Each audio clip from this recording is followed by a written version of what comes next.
Some moments change everything, and for me, it was one random afternoon behind the wheel of my boar's head truck.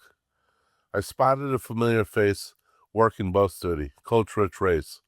I pulled over, handed him a bag of hot dogs, and in just 5 minutes, my entire path shifted. That conversation led me to sell my $500,000 route, head back to school, and step into the classroom and the gym where I was meant to be. But that's the kind of impact Coach Wrase has always had. He's a true legend. 2 state championships at Westhampton Beach, 2 national titles at Suffolk Community College, including a 52-game winning streak, and a member of 2 different Halls of Fame. His eye for talent even took him to the NBA, where he was a scout for both the Lakers and the Hornets. Today we're going back to class with one of the greats, Coach Wrase, to talk about leadership, sacrifice, and the kind of team building that doesn't just win games, it changes lives.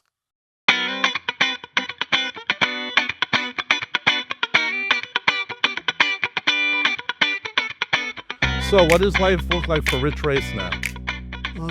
After 13 years of working in the NBA and traveling all around the country, I had 7 grandkids. The oldest is now a senior at Shoreham, and him and his sister are very good athletes at Shoreham. The senior just signed a scholarship with Malloy College Really awesome. across next year. So you got to see him play in college. My granddaughter, she was all league as an 8th grader at Shoreham last year, and they went to the state semifinals. I actually saw his granddaughter. Not only is she a member of the team, she was the starting sweeper on the team as an 8th grader. So that's a lot of responsibility to put on an 8th grader, and looked like she didn't shrink from that responsibility. Yeah, they also have 4 up in Vermont, and they're just starting to play sports, so I have a lot of games to go to. There you go. Amen. Was it tough? Is it tough without basketball? Do you miss it? Not that you're away from basketball, but do you miss being a part of an organization right now or a team? Yeah. Well, I'm 74. It was time. I retired at 73. It was time to, my body's slowing down. The travel was killing me. Getting the games were great, but the travel sometimes was tough, especially during COVID. Um, I'm still involved. I got a bunch of my former coaches, Ronnie White, Will Sanowski, Chris Carlson. Yeah, sure. They're still coaching. I talk to them all the time. I have about 5 schools. I'm not going to say what schools, but I mentor about 5 coaches in Suffolk County. Nice. I go to their practices maybe twice a year, and they ask me questions, and I give them my opinion if they want it. See, And, I just try and pass it forward. well, that's passing it forward. Rich is an amazing, like, sometimes in life you take people for granted. Like, I've known Rich a long time, and when I take a step back, I'm like, wow, like this guy he's like a living legend on Long Island. Like, he is a walk-in encyclopedia of Suffolk County basketball, and not just the stuff that makes it to Tuesday. He knows all the backroom stuff, which it makes Rich a really entertaining person. And Rich and I met a long time ago. I was at a Suffolk 100 basketball camp, and he was my coach. And he was really he was in the late 20s, maybe 30. Very laid back guy. Could shoot the heck out of it. And I just remember, like, I'd really love to play for this guy. Like, and I only played with him for 2 weekends, I think it was.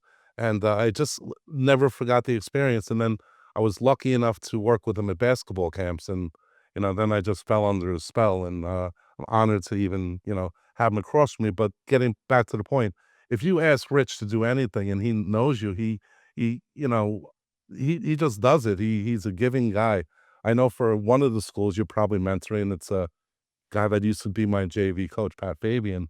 I know you spoke to Riverhead last year and made an impact. A funny story, Riverhead's game against Bayshore, I'm in the stands right behind the bench, and I'm screaming. I'm the only guy cheering for Riverhead, and the AD is Agostino. And he's like, "Who's this guy cheering?" And he walks over. He recognized me. I probably gained a few pounds. He goes, "Why are you cheering for Riverhead?" I go, "That used to be my JV coach." And that's the way it should be. And so, yeah, he had a good laugh. The family as a teacher and a coach. And then he had no problem them kicking my butt all those years. Yeah. Yeah, of course. So I'm into the game, and Pat and an assistant coach, Ryan McCormick, both Eastport guys. It was the end of the third quarter. They're down by like 4. and they're talking before they go into the huddle. So I sneak down. I put my head in the huddle. I go, "You guys start boxing out. You're gonna win this game." And I walk out. So I go to Pat. I go, "Did you know I went in your huddle?" He goes, "Yeah, when we watch the film, we're like, we see this big fat bald guy going, who the heck is that?" So that, but you know, they're a part of you. So I like the way Pat coaches because my theory on coaching is you work hard and you dream big. Okay, and that's what I did my whole life. You know, I never knew where it was going to go. I never knew passing it forward to other coaches and other players where it would go. But it becomes like a second family to you. Of course. And they're lifetime friends. And if you do something expecting something, you don't do it expecting something in return. If you're that guy, they can see right through that. Oh, he's you know, glad-handed me because eventually down the line he's gonna want something from me. That's not your case at all. No, You know. and we always went hard.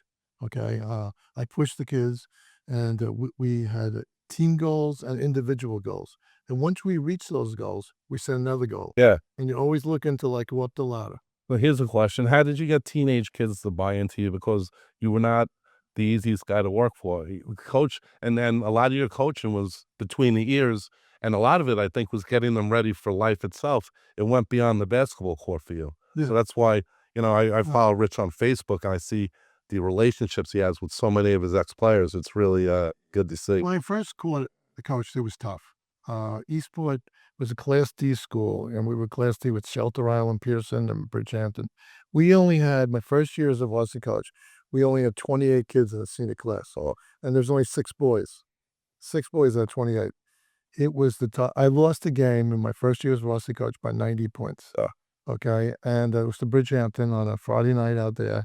And if you ever went to the old Bridgehampton, it was a nightmare. We were down 69-6 at halftime. It was unbelievable. What do you say at halftime at that point? Some of the kids wanted to get on the bus. We don't have to go out of the second. We lost 130-40. They won state, no mercy rule, and I said they are state champion. So when we were shaking lines, I was shaking hands in the line. I was in my 20s. So you know, I always have something sarcastic for us. So when I shook John Niles' hand, I said, "Someday we're gonna kick your ass," and he laughed at me. Yeah. And then Sure, yeah. 8 years later, I had some big kids. I had Chris Carlson. We had a really good team. And we played them in the county championship game. And Little Eastport. And they had Bobby Hobson and Dwayne White. Yeah. And they're both all along. Legends, yeah. We beat them by 20 points. Wow. And John, when we shook hands, he said, "You told me you would do that someday." I go, "Yeah, but that's easy to tell you. 8 years." That's what's great about coaching, though. You know, you don't forget those moments, you know? Yeah. And, And, you know, that's where I honed my bones as far as a coach. I never had subs. I had to be nice to the refs because if someone fouled out at Eastport, we had nobody to replace it. yeah. You know, our 6-man arm was terrible. You know what I mean? And the other thing what I tried to change there was I didn't have anybody where basketball was their first sport. Chris Carlson, Newman, Mullen, they all played other sports. Yeah. You know, baseball, soccer were big. We didn't have football team. Yeah. That they were big. But by the time I left Eastport, I had like 3 of my starters where basketball was number 1.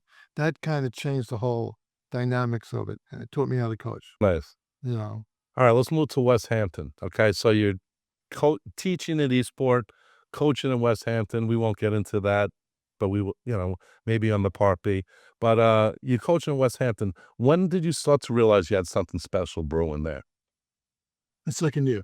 Okay. The first year, I had to change it to a few things. We had to play Riverhead over. This is a funny story. We played Riverhead over Christmas because that year there was so much snow. They were canceling games all the time. What year was this roughly? 91? 92. 92.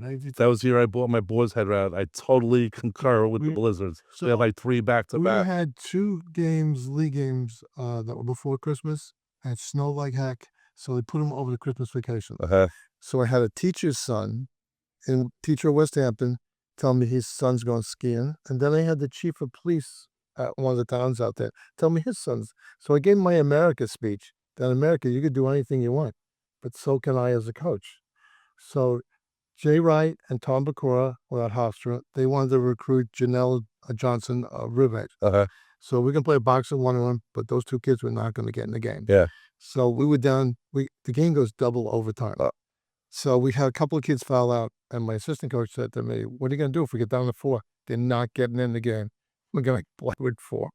and I was going to stick to it. You're lucky the chief of police So didn't anyway, fail you. in the second overtime, this kid, his name was Wrase, hit a 3-point shot to buzz out. We win by 1. Oh, wow.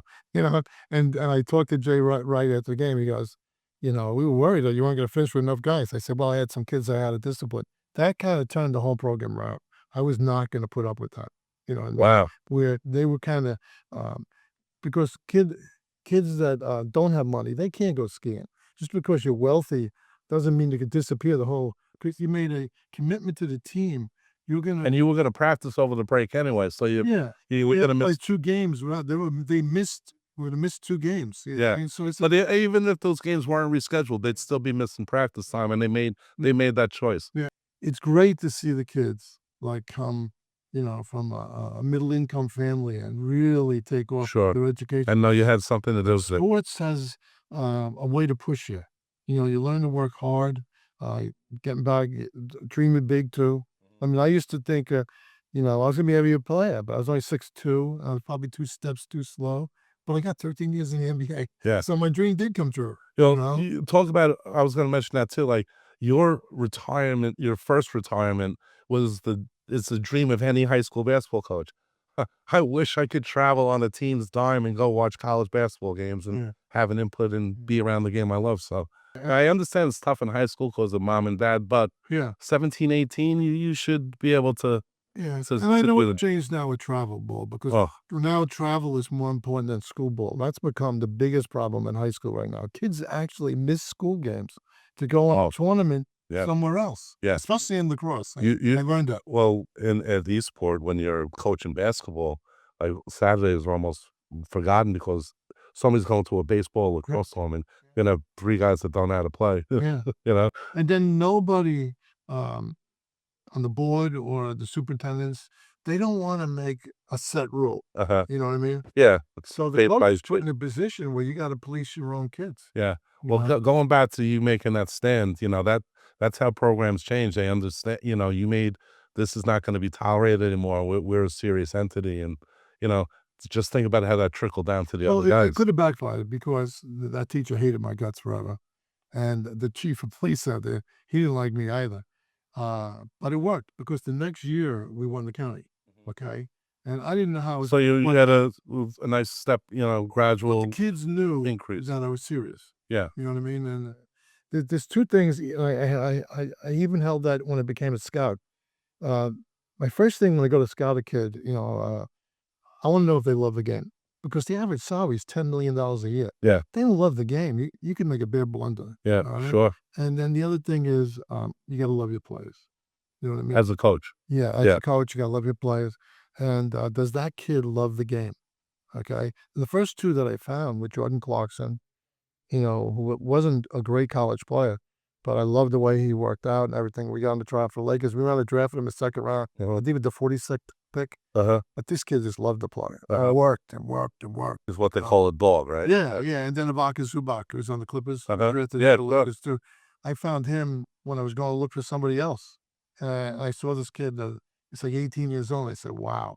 So those were And he 2 loves of the play. the better you find. That got me going. I kept my job for a long time. Yeah, there you go. Any big misses? Yes, Jimmy Butler. Okay. Okay, there was 3 kids on Marquette drafted that year. Odom with the Knicks, Crowder, somebody else, I think maybe Dallas, and Jimmy Butler with the Bulls. Okay. And I went to scout that Marquette against Dayton. He had 0 points. I said you might have seen him on a bad day, man. On a bad day. But apparently a lot of other guys missed him too because he was picked 30th. Yeah. You know what I mean? Yeah. He's going to be a Hall of Famer. Yeah. So we all missed him. Yeah. It happens. You know what I mean? That's gonna happen. So being an NBA scout, how close do you get into the day-to-day? Like, do you run into a Jimmy Butler in the arena? Like, so that must. It was also intimidating sometimes because you're a high school, junior college Well- coach, and now you're working with these guys. Well, I was going to mention that you're very rare because so many times the next player just goes right onto an assistant bench, and they don't. You went through all 3 levels, and that's not many people do that. So you have such a great perspective of basketball, the game, like from its rawest roots to the entertainment $billion thing that it is. Well, we worked for Mitch Kupchak, and Mitch had us in there all the time. To the It handshake. was the W. Okay. He would have us in Vegas for the 2 weeks. He would have us there a week and a half before the draft. We would meet the training camp. We were there for the whole training camp. So about 4 weeks of the year, we were either with LA with him and Charlotte with him. We were together. But watching Kobe practice was, he calls himself the Black Mamba. He became a different person when he walked onto a court. He's the nicest guy in the world. He spoke 4 languages, was very bright. Yeah. But when he got on the court, I thought I was intense. He scared the hell out of me because he didn't back. He wouldn't talk to teammates who didn't work hard. Like, No. Done with them. And then when it was done, he would give like $20 or $50 to a kid that was just like And they'd just feed him the ball Yeah. and shoot. He didn't like that machine, so he would do hours of that all alone. What stays with me after sitting with Coach Wrase isn't just the hardware, the championships, the streaks, the Hall of Fame plaques. It's where he talks about people, about the players who gave their all, about opponents who battled hard and became lifelong friends, about the countless moments where the game was merely just a backdrop to something much, much bigger. Basketball was his classroom, but the lessons were about sacrifice, trust, and respect. And now he carries that same fire into mentoring the next generation, guiding 5 basketball coaches right here in Suffolk County, pouring into them the same passion and wisdom that shaped his own journey. The wins are etched in the record books, but the real legacy, it's the relationships. It's the ripple effect of one man who loved the game and in turn left it better for all of us. Thank you, Wrase, for all you've done.